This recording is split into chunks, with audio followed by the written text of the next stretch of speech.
저는 우리 시댁 이야기를 할까 합니다. 여기저기 사연을 많이 들어보긴 했지만 이런 사연도 있을까 싶어서 이렇게 글을 보내봅니다. 우리 시댁은 시부모님과 형님 부부와 우리 부부가 있습니다.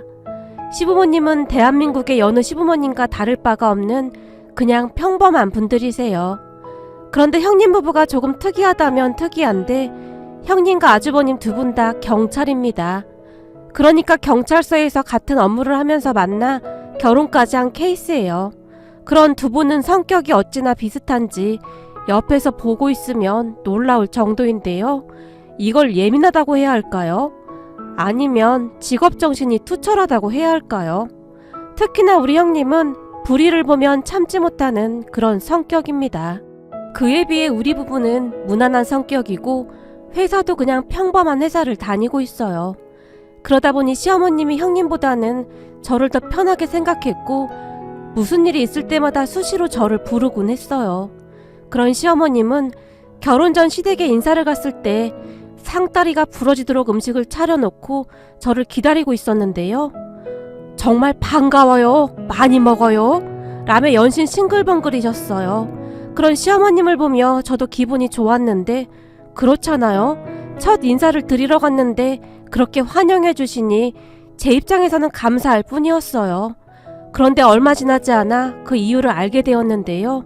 제가 식사를 하려고 수저를 드는 순간 내가 우리 둘째한테 들어보니 진희 씨는 아주 착한 사람이라고 입이 닳도록 말하더라고요. 라며 시어머님이 다시 한박웃음을 지으셨어요. 네? 아, 감사합니다. 아무래도 저에 대해 좋은 말만 한 것 같습니다. 라고 제가 말을 했는데 옆에서 제 말을 듣던 남편이 엄마, 걱정 마. 우리 진이는 형수님이랑 완전 달라. 얼마나 착한데. 내가 그거 하나는 자신있게 말할 수 있어. 형은 도대체 형수님이랑 어떻게 사는지 모르겠어. 우리 진이처럼 착한 사람하고 살아야지. 남편이 아주 자랑스럽다는 듯이 말했어요. 그런 남편의 말을 들으며 언젠가 남편이 흘리듯이 했던 말이 문득 생각났는데요. 우리 형수님은 경찰인데 피도 눈물도 없어. 옆에 있으면 찬바람이 쌩쌩 불어. 그래서 우리 엄마랑 사이도 엄청 안 좋아. 근데 우리 결혼하면 진이 너는 착해서 우리 엄마가 엄청 좋아하겠다. 라는 말을 한 적이 있었거든요. 암튼 그날 가족들의 표정은 그동안 형님한테 질릴 대로 질린 모양인지 형님의 말을 하는 것조차 그다지 좋아하지 않는 그런 분위기였어요. 거기다 제가 시댁에 인사 간다고 한 달 전부터 미리 말을 했음에도 형님 부부는 그 자리에 참석조차 안 했으니까요. 결혼할 상대가 첫 인사를 간다고 하면 대부분 가족들이 다 같이 모여서 식사 정도는 같이 하지 않나요? 그런데 그날 형님 부부는 부르지도 않았더라고요. 그리고 그 뒤부터 저는 시부모님의 무한 애정을 받으며 결혼을 했고 그 이후에도 엄청난 관심을 받으며 살고 있었어요. 시부모님은 정말 큰일이 아니면 형님 내외를 부르지도 않았고 결혼식 이후 형님 얼굴을 본 게 몇 번 되지 않을 정도였어요. 하지만 저는 시댁에 수시로 불려다녔는데 명절 전 음식도 시어머님이랑 저만 만들었고 형님은 명절 당일 잠시 들러 인사만 하고 가는 정도였어요. 거기다 큰댁에서 제사를 지낼 때도 시부모님은 저만 데리고 다닐 정도였고요. 그러면 저는 큰댁에 가서 제사 음식까지 거들어야 했는데요. 그러다가 제 불만도 조금씩 쌓여만 갔고 남편과 다투는 일도 잦아졌어요. 어느 날은 제가 너무한 거 아니야? 며느리가 둘인데 왜 나만 이렇게 해야 하는 거냐고 라며 남편에게 따지기도 했지만 자기야 정말 미안해. 형수님은 경찰이라 정말 바쁜가 봐. 근데 제사 때 자기까지 안 가면 큰어머니가 우리 엄마를 엄청 무시할 거야. 남편이 제게 사정하듯이 말했어요. 큰어머님이 무시하긴 뭘 무시한다는 거야? 제가 물었어요. 사실 말이야. 할아버지 재산을 큰아버지가 다 물려받아서 큰 집이 우리 집보다 훨씬 더 잘 살거든. 근데 우리 집은 딱히 뭐 볼 것도 없잖아. 그래서 큰어머니가 우리 집을 대놓고 무시하거든. 근데 우리 결혼하고 나서 엄마가 자기 데리고 큰댁 가면서 엄청 좋아하고 있거든. 엄마 말로는 자기가 옆에 있으면 막 힘이 난다고 하더라고. 그러니까 자기가 좀 이해 좀 해줘라. 사실 형수님 고집은 아무도 못 말리거든. 이라며 남편이 집안 사정에 대해 자세히 말을 하기 시작했는데요. 형님 부부가 결혼하고 첫 명절 때 시어머님이 형님에게 전날 미리 시댁으로 오라고 했다는데요. 어머님, 저 그날 바빠서 못 갈 것 같아요. 그래서 말인데요. 제가 명절 음식 잘하는 곳 알고 있거든요. 그곳에다 주문해 놓을게요. 그럼 나중에 찾으러 가기만 하면 돼요. 거기 음식이 맛도 좋고 깔끔해서 꽤 유명해요. 라는 말을 했다고 하는데요. 뭐? 집에 여자들이 있는데 직접 음식을 해야지. 음식을 사다 먹다니. 그런 얘기는 TV에서 간혹 보긴 했지만 우리 며느리 입에서 그런 말이 나올 줄은 꿈에도 몰랐구나. 시어머님이 깜짝 놀란 채 형님에게 말을 했답니다. 그렇잖아요, 어머님. 그 음식 한다고 하루 종일 쪼그리고 앉아서 고생하는 것보다는 괜찮은 음식점에서 사는 게 훨씬 나아요. 시대가 바뀌면 생각도 바뀌어야 하는 거예요. 형님이 시어머님에게 일장연설을 늘어놨다고 합니다. 뭐? 그럼 너는 음식하러 못 오겠다 그 말인 거냐? 그렇죠. 경찰 일이 맨날 비상이기도 하고 진짜 바쁘거든요. 그리고 솔직히 우린 맞벌인데 왜 저만 음식을 해야 하는 거예요? 음식 준비하려면 부부가 같이 하는 게 맞는 거죠. 라며 형님이 시어머님에게 따지듯이 말을 한 모양인데요. 아니, 우리 아들은 명절 음식 이런 거 해본 적이 없어서 있어봤자 별 도움도 안 되니까 그렇지. 어머님, 저도 명절 음식 해본 적이 별로 없어요. 그럼 저도 별 도움이 안 되겠네요? 맞죠? 라고 형님이 물었고, 그런 형님의 말에 화가 머리끝까지 난 시어머님이 그래 됐다. 네 마음대로 하거라. 그냥 오지 마라. 나 혼자 하마. 라며 전화를 끊어버렸다는데요. 그 뒤 형님은 명절날 음식을 하지 않게 되었다네요. 그리고 제사 이야기가 나왔을 때도 사실 저는 이해가 잘 안 돼요. 얼굴도 모르는 조상님들 제사 때문에 제가 왜 늦은 밤까지 그 고생을 해야 하는 거죠? 라는 말을 했다는데요. 예, 그게 말이다. 제사를 안 지내면 조상님들이 노하셔서 후손들한테 안 좋다고 하지 않니? 이게 다 너희들 잘 되라고 그러는 거야. 시어머님이 형님을 설득하기 위해 나름 노력하셨다고 합니다. 그 이유는 제사를 지내기 위해 큰 댁으로 가야 했는데 형님 부부가 결혼 후 첫 제사였기에 아무래도 같이 가길 원했던 것 같아요. 하지만 말빨좋기로 유명한 우리 형님이 어머님, 그건 정말 말이 안 되는 논리인데요? 명색이 조상님들인데 제사상을 안 차려드린다고 후손들에게 벌을 내린다는 말씀이신 거잖아요. 그럼 그건 조상이 아니라 악귀인 거죠. 아니 어떻게 그럴 수가 있어요? 라는 말을 했다는데요. 그런 형님의 말을 듣던 시어머님이 결국 휴대폰까지 집어 던져버렸다고 하네요. 그 뒤에도 참 많은 사건들이 있었는데 그중 대표적인 사건 하나만 말씀드려 볼게요. 그날은 우리가 결혼 후 시아버님의 첫 생신이셨고 다 같이 외식을 하기 위해 아주버님이 미리 예약한 식당 근처로 갔는데 지하 주차장까지 내려가기 귀찮았던 시어머님이 차를 도로가에 대충 주차를 하셨어요. 근데 그 도로가에 시어머님만 주차를 한 게 아니라 다른 사람들도 많이 주차를 했던 상황이었기에 우리 모두 아무 생각이 없었는데요. 지하 주차장에 차를 세우고 올라온 형님이 시어머님을 보며 어머님, 차 어디다 세우셨어요? 라고 단숨에 물었어요. 차? 이 앞에 도로가에 세웠는데 왜? 그때쯤 시어머님의 표정에서 약간의 긴장감 같은 것이 느껴졌던 것 같은데요. 형님의 성격을 잘 알고 있었던지라 아마도 미리 짐작은 하셨던 것 같아요. 어머님, 지하에 주차장이 있는데 왜 도로가에 차를 주차하세요? 형님이 시어머님에게 따지듯 물었어요. 아니, 나만 세운 것도 아니고 다들 주차했잖니. 그걸 가지고 뭘 그렇게 호들갑이야. 오늘 네 시아버지 생신이니까 그만하자꾸나. 라며 시어머님이 말을 돌리려고 했지만 어머님, 바로 그런 생각이 문제란 말이에요. 주차장이 분명히 있는데 왜 길가에 차를 세우시는 거예요? 이러니까 소방차들이 화재 진압하는데 어려움이 있다는 말까지 나오는 거잖아요. 다들 나 하나쯤이야 하는 생각을 하면 안 된다고 생각합니다. 엄연히 법이라는 것이 있잖아요. 거기는 주정차 금지구역입니다. 형님이 시어머님에게 일장연설을 늘어놓기 시작했어요. 그런 형님을 보며 제가 놀란 채 어머님, 차키 저 주세요. 제가 지하에 주차할게요. 라며 간절한 눈빛으로 시어머님을 바라봤고 그런 제 마음을 읽은 것인지 시어머님이 아무 말 없이 자리에서 일어나셨어요. 그때 당시 저는 더 큰 다툼이 일어나길 원하지 않았거든요. 그렇게 시어머님이 밖으로 나가셨고 저도 혹시나 걱정이 되어 시어머님의 뒤를 급히 따라 나섰는데요. 식당 문 밖으로 나가자마자 시어머님이 아유 싸가지 없는 것. 내가 언제 한번 저거 꼬투리 잡아서 가만 안 둘 거야. 저건 그냥 따라다니면서 잔소리야 잔소리가.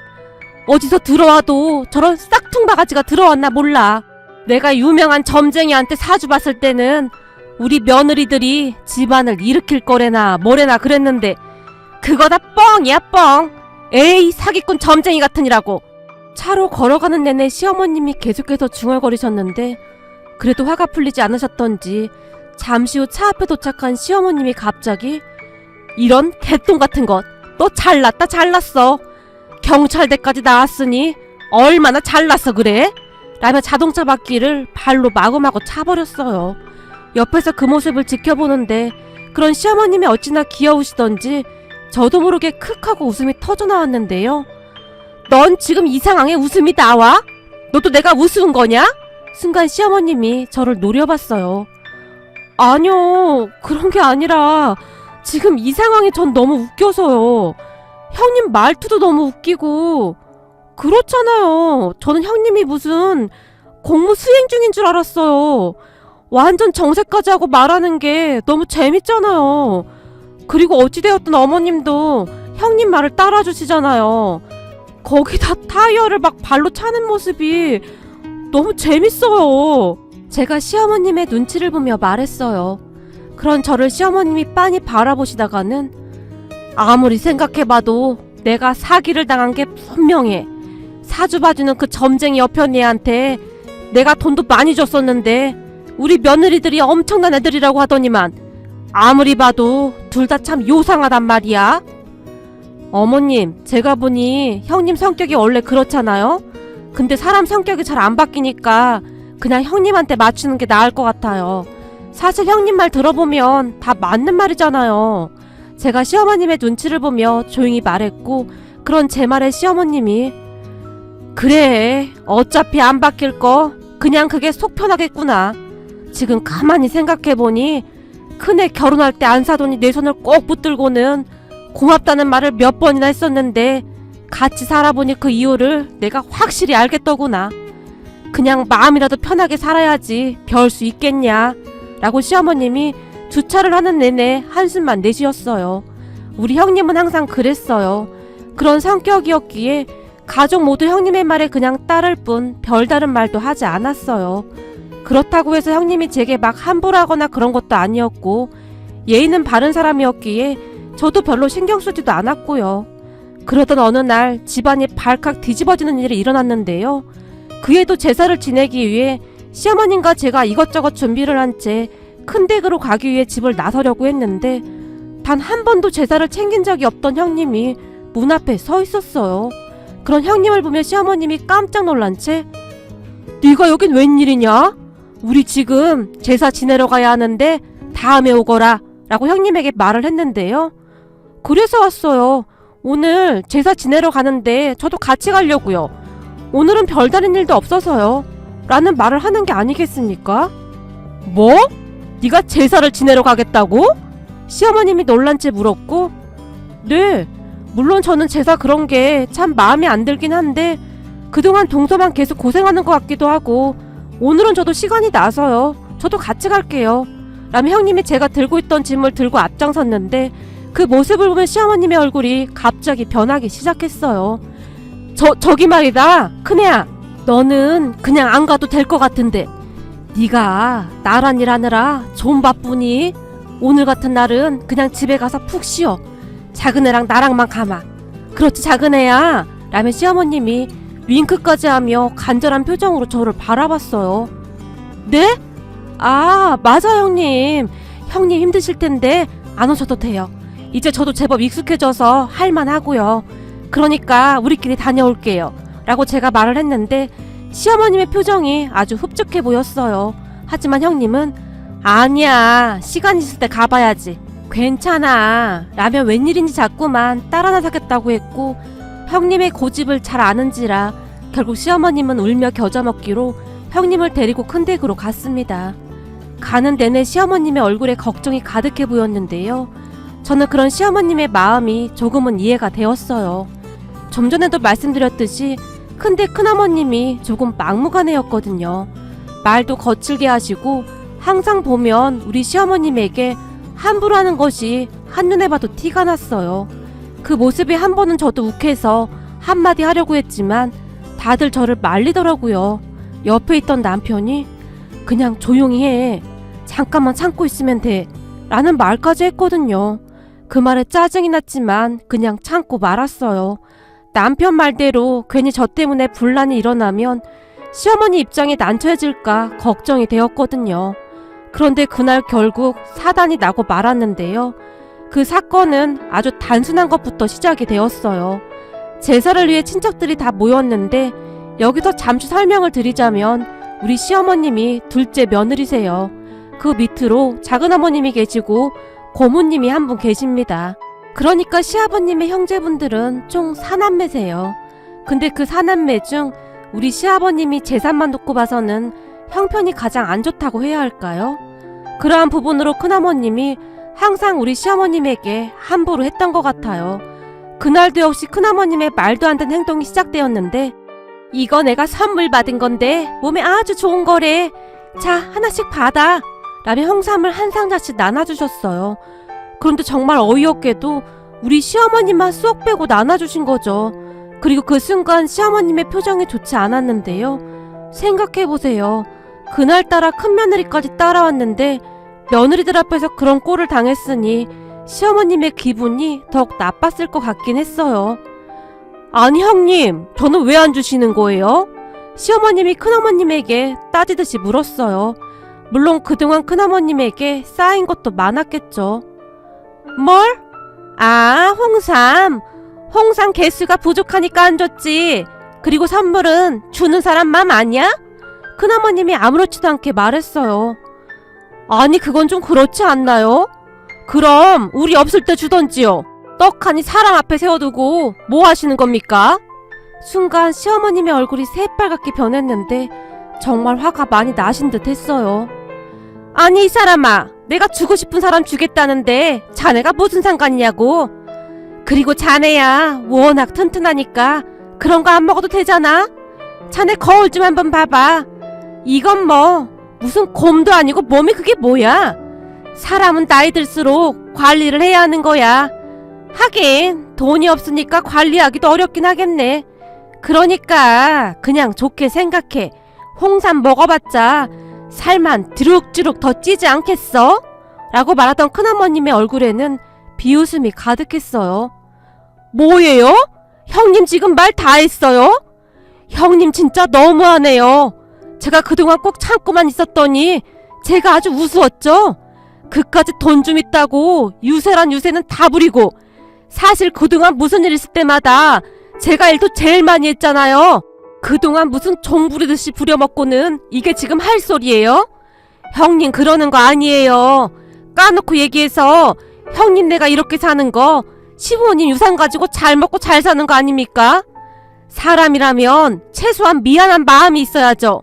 근데 지금 이게 뭐 하는 짓입니까? 나이를 먹었으면 나이값을 좀 하세요. 며느리들 앞에서 창피하지도 않아요? 라며 시어머님이 큰어머님을 있는 대로 노려봤어요. 뭐? 나이값? 어디서 니까짓 게 나한테 이래라 저래라야! 라며 큰어머님이 우리 시어머님을 노려봤는데요. 까짓 거 그럼 우리도 소송해서 시부모님 재산 받아야겠네요. 내가 들어보니 소송하면 그 유산 받을 자격 충분하다고 하던데요. 아무리 양심에 털이 났어도 그렇지 사람이 어쩜 그리도 악독할 수가 있어요. 악마가 왔다가 형님 보고 놀라서 도망가겠네요. 라며 우리 시어머님이 단숨에 말을 해버렸어요. 그리고 그 순간 가족들이 그런 두 분 옆에서 어쩔 줄을 몰라 하고 있었는데요. 우리 시아버님만이 여보 이게 지금 뭐 하는 짓이야? 라는 말을 했지만 이미 정신줄을 놓아버린 시어머님의 귀에 그런 소리가 들어올 리가 없었겠죠. 그렇게 가족들이 안절부절 못한 채 서 있었는데 돈만 많으면 뭐하냐? 마음 씀씀이가 거렁뱅이보다 못한데 조카 며느리들 잘 봐봐.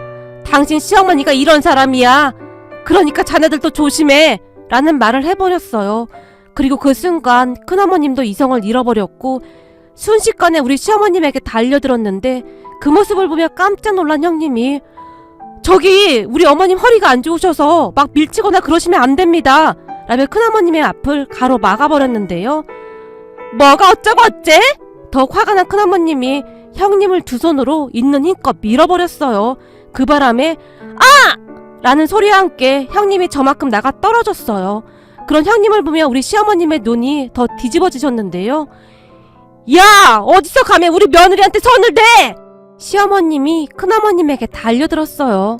그렇게 두 분은 순식간에 뒤엉켜서 머리끄댕이를 잡고 흔들어댔어요. 아이고 이 양반이 사람 잡네! 라며 우리 시어머님이 소리를 질렀고 그 모습을 보던 우리 형님이 다시 일어나더니 순식간에 큰어머님의 허리를 감싸 안고는 우리 어머님한테 뭐 하시는 거예요? 지금 우리 어머님 허리 안 좋으신데 잘못되면 책임지실 거예요? 빨리 이 손 놓으세요! 라며 형님이 큰어머님을 뜯어 말렸어요. 그 바람에 온통 난리가 났는데 옆에 있던 큰어머님의 첫째 며느리가 이를 어째! 누가 좀 말려봐요! 동서가 좀 말려봐! 라며 발만 동동 굴렀고 어머 형님! 제가 어떻게 말려요? 왜 저한테만 그러세요? 형님이 직접 해보시던지요! 큰어머님의 둘째 며느리가 호들갑을 떨어댔어요. 그런데 그 순간 우리 형님이 제게 동서! 큰어머님 다리 붙들어! 빨리! 라고 말을 했고 그런 형님의 말에 제가 순식간에 큰어머님의 다리를 잡고 늘어졌어요. 그리고 형님은 계속해서 큰어머님의 허리를 더욱 세게 감싸 안았는데 나! 놓으라고! 이 싹퉁 바가지야! 시어머니랑 며느리가 수준이 아주 똑같구만! 이라며 큰어머님이 소리를 지르시다가는 중심을 잃고 그대로 넘어지셨는데요. 그 바람에 형님이 바닥에 내동댕이 쳐졌고 저도 같이 넘어졌는데 큰어머니의 발에 얼굴이 부딪히면서 약간의 멍자국이 생겼어요. 그리고 제사를 지내기 위해 차려놓은 음식들이 다 쏟아지고 난리가 난 건 말할 것도 없었고요. 그런 모습에 혼비백산한 큰아버님이 그만들 하지 못해? 이게 대체 뭐하는 짓들이야? 라며 소리를 질렀지만 우리 귀에는 그 소리가 제대로 들리지도 않았어요. 그때 당시 우리는 이미 진이 다 빠져 있었으니까요. 그런데 그 순간 우리 시어머님의 얼굴에 회심의 미소가 가득했는데요. 형님이 그렇게 자랑하던 형님 며느리들은 이 와중에 구경만 하고 있네요. 자고로 우리 며느리들처럼 이런 의리가 있어야지. 가족이라면 당연히 그래야 하는 거 아니겠습니까? 라고 말씀을 하시던 우리 시어머님이 우리를 보더니 얘들아 그만 가자꾸나 라고 말씀하셨고 우리가 그런 시어머님의 뒤를 쫄래쫄래 따라 나섰는데요. 그 순간 큰어머니가 아유 내가 분해서 못 산다. 시엠이랑 며느리들이 아주 사람을 잡는구나 라며 땅바닥을 치며 눈물을 흘렸어요. 그렇게 아파트 밖으로 나가시던 시어머님이 갑자기 아이고 속 시원해 아이고 속 시원해 라며 좋아서 깡총깡총 뛰시다가는 근데 니들은 괜찮은 거냐? 라며 우리를 바라봤어요. 어머님 근처 편의점이라도 가서 파스라도 하나 사야겠어요. 아무래도 삐끗한 것 같아요. 형님이 허리를 잡으며 말했고 아이고 이를 어째 그래 라며 시어머님이 깜짝 놀라시더니 뒤에 쭈뼛쭈뼛 서있던 아주버님과 우리 남편을 보며 뭐해 가서 파스 사오지 않고 그리고 계란도 하나 사와야겠구나 라며 시어머님이 제 얼굴을 바라보셨어요. 그렇게 형님은 허리와 등에 파스를 잔뜩 붙였고 저는 차 안에서 계란으로 얼굴을 마사지하며 아주 당당하게 집으로 돌아왔답니다. 그리고 그 다음날 시부모님이 우리를 다시 불렀는데요. 시댁에 들어갔더니 식탁에 진수성찬이 차려져 있었어요. 어머님 이게 다 뭐예요? 제가 놀라서 시어머님을 바라봤어요.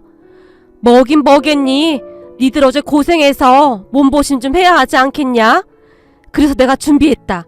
큰애는 어제 허리 삐끗한 건 좀 어떻니? 병원은 다녀왔니? 그리고 작은애 너도 병원에 다녀온 거야? 라며 형님과 저를 바라봤어요. 그렇게 우리는 시어머님이 차려주신 진수성찬을 먹으며 이런저런 이야기를 했는데요.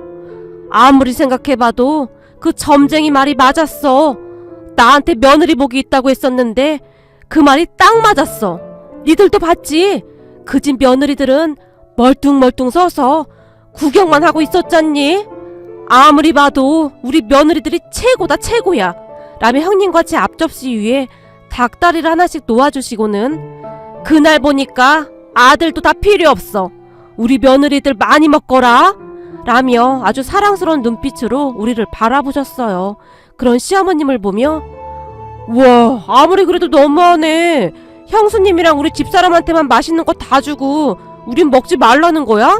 라며 우리 남편이 투정을 부렸지만 니들은 니들이 알아서 처먹던지 말던지 알아서 해. 어제 우리 며느리들이 얼마나 고생했는지 알기나 해? 시어머님이 남편을 노려봤어요. 그런데 시아버님의 표정이 시종일관 좋지 않았기에 아버님 괜히 소란 피워서 죄송했어요 라며 제가 시아버님의 눈치를 봤는데요. 제 말을 듣던 시아버님이 아니다 아주 잘했다. 내가 뒤집어 엎어버렸어야 했는데 못난 남편 만나서 그동안 네 시어머니가 아주 고생이 많았구나. 여보 내가 그동안 잘못했구려. 뭐가 아쉬워서 그리도 눈치만 보고 살았는지 모르겠구만. 어제 우리 며느리들 보고 내가 느낀 게 아주 많았어. 그리고 어찌나 든든하던지 혹시나 내가 없어도 우리 며느리들이 당신을 잘 챙겨줄 것 같은 그런 생각이 들더구만 라고 말씀하셨는데 그 순간 시아버님의 눈가가 촉촉히 젖어 있었어요. 그리고 그런 시아버님의 말씀을 듣던 시어머님의 눈에도 눈물이 맺혔는데요. 그날 우리는 시아버님이 그렇게 아끼시던 인삼주까지 꺼내서 다 같이 인삼주를 마시며 이런저런 이야기를 하게 되었어요. 우선 시아버님이 그동안 속에 담아두셨던 말들을 꺼내셨는데 형이라고 하나 있는 사람이 부모 재산 다 가져가 놓고는 참 양심도 없구나. 언젠가 한 번은 애들 대학 학비 때문에 정말 힘들어서 내가 돈을 좀 빌려달라고 한 적이 있었어. 근데 딱 잘라서 거절하더니 거의 내쫓다시피 하더구나. 그런 사람들 집에 속도 없이 뭐한다고 들락날락 거린 건지 모르겠구나. 제사 핑계대고 수시로 불러댄 건데 내가 참 바보 같았어 라며 시아버님이 긴 한숨을 내쉬셨어요. 그리고 그런 시아버님의 말을 듣던 시어머님도 형님이랑 아주버님 진짜 그러는 거 아니야. 돈 좀 있다고 없는 사람들한테 함부로 하고 아주 못돼 처먹은 인간들이야. 참 이럴 땐 돈이 없는 게 한이 된다니까. 분하다는 듯이 말했어요. 그렇게 잠시 후에는 형님도 말을 했는데 어머님 아버님 그동안 제가 너무 인정머리 없게 행동해서 기분 많이 나쁘셨죠. 저도 안 그러려고 하는데 이게 쉽게 안 되더라고요. 죄송했어요. 앞으로는 저도 노력할게요 라고 말을 했는데 우리 가족은 그렇게 서로의 마음을 털어놓으며 조금씩 진짜 가족이 되어갔어요. 그리고 그 뒤 큰댁 가족들과는 연락을 끊고 살고 있었어요. 그러던 어느 날 고모님의 막내 아들이 결혼한다고 청첩장을 보내왔는데 그때 그 난리를 피웠으니 큰댁 가족들 얼굴 보기 싫어서 가야 할지 말아야 할지 망설이고 있었어요. 그런 시부모님의 걱정에 형님이 우리 가족 다 같이 가면 되겠네요. 못 갈 것도 없죠. 가서 기 좀 팍 꺾어놓고 올까요? 라고 말을 했는데 결혼식장에 가기 얼마 전부터 형님이 뭔가를 분주하게 준비하기 시작했어요. 그렇게 결혼식장에 가기 일주일 전에는 우리 모두를 데리고 백화점에 가더니 옷까지 사줬는데요. 아니 뭘 이렇게까지 해. 그냥 있던 거 입고 가면 되지 라며 시어머님이 형님을 말렸지만 그때 어머님이 그러셨잖아요. 그 사람들 귀 좀 팍 꺾어놔야 한다고. 한번 그래보자고요. 꼭 돈도 얼마 없는 사람들이 있는 척 하더라고요 라는 말을 할 뿐이었어요. 형님은 그날 백화점에서 꽤 큰 돈을 썼고 미안한 마음에 제가 형님에게 형님 오늘 돈을 너무 많이 쓴 것 같은데 저도 조금 보탤게요 라는 말을 했지만 형님은 그저 괜찮아. 동서 그동안 나 대신 고생 많았잖아. 그래서 주는 선물이라고 생각해 라며 형님이 활짝 웃었어요. 그렇게 고모님 아들 결혼식 날 우리 가족 모두 쫙 빼입고 결혼식장으로 향했는데요. 거기다 형님이 차를 한 대 끌고 왔는데 엄청 고급스러운 자동차였어요. 아니 이 차는 뭐냐? 시어머님이 놀란지 형님을 바라봤고 제 차예요. 얼마 전에 친정아빠가 차를 새로 샀는데 남 주긴 아깝다고 저한테 주셨어요. 근데 이 차를 타고 경찰서로 출근을 어떻게 해요? 그래서 그동안 주차장에 그냥 세워뒀었는데 오늘 같은 날은 이 차 타고 가는 게 좋을 것 같아서요 라며 활짝 웃었어요. 그런 형님의 말에 시부모님은 옷까지 쫙 빼입은 채 고급 승용차에 올라탔고 우리 가족은 아주 당당하게 결혼식장으로 출발했어요. 결혼식 30분 전에 도착을 했는데 그때 마치 큰댁 가족들도 결혼식장으로 들어서고 있었어요. 그러다가는 우리 시부모님이 고급 승용차에서 내리시는 것을 보고는 많이 놀란 표정이었는데요. 특히나 큰어머님이 많이 놀란 듯 서 있다가는 정말 궁금하긴 했던 모양이었던지 고모님을 시켜서 우리 남편에게 누구 차인지 물어보라고 했다네요. 그렇게 우리 형님 차라고 하자 사람들 눈이 순식간에 바뀌었는데요. 사실 저는 차에 대해서 잘 몰라서 그 차가 얼마나 좋은 차인 줄은 잘 몰랐거든요. 그냥 꽤 좋은 차라고만 알고 있을 뿐이었는데요. 그 차가 정말 좋은 차였던 모양입니다. 다들 수근거리고 난리도 아니었거든요. 그렇게 알게 된 사실인데요. 우리 형님 집이 조금 잘 산다는 것은 알고 있었지만 그 정도로 잘 사는 줄은 전혀 몰랐었는데요. 사실 형님이 옷도 항상 경찰복만 입고 다녔고 그런 부잣집 딸이 굳이 경찰을 할 이유가 있을까 싶기도 했거든요. 물론 경찰이 나쁘다라고 하는 것은 아니지만 힘든 직업임에는 틀림없으니까요. 그동안 힘들게 일하는 모습을 자주 봐왔었기에 그런 형님이 더욱 자랑스럽게만 느껴졌어요. 그렇게 우리 시부모님의 어깨에 힘이 팍 들어갔고 시부모님이 아주 의기양양해진 것은 말할 것도 없었고요. 그리고 한참 나중에 형님에게 사정 얘기를 들었는데요. 아주 오래전에 놀이동산에 갔다가 형님이 길을 잃어버린 적이 있었다는데 어떤 여자 경찰이 형님을 도와줬다고 하네요. 울고 있던 형님을 꼭 안아주며 부모님을 찾아주기 위해 노력하는 경찰의 모습을 보며 나중에 꼭 경찰이 되어야겠다는 생각을 하게 되었답니다. 그런 형님을 보며 어찌나 멋지던지 형님은 여자가 봐도 참 멋진 그런 사람이었어요. 그 뒤 우리 가족은 사이가 더욱 돈독해졌는데 시부모님의 속 얘기를 들은 형님도 많이 변해갔거든요. 요즘은 시부모님이 큰댁 가족들을 전혀 부러워하지도 않는데 항상 하시는 말씀이 그 점쟁이 말이 딱 맞았어. 세상에 우리 며느리들 같은 사람들이 어딨어 그래? 라며 항상 여기저기 자랑하기 바쁘시답니다. 비록 우리 가족이 조금 특이한 방법으로 하나가 되긴 했지만 저는 그날 큰댁에서 온 힘을 주어 큰어머님의 다리를 꽉 붙들고 놓지 않았던 것을 결코 후회하지 않습니다. 비록 제 얼굴에 영광의 상처가 남긴 했지만 그게 뭐 대수겠습니까? 그 사건을 계기로 우리 가족이 비로소 진정한 가족이 되었으니까요. 앞으로도 우리 가족 행복하게 잘 살겠습니다. 긴 글 읽어주셔서 감사합니다.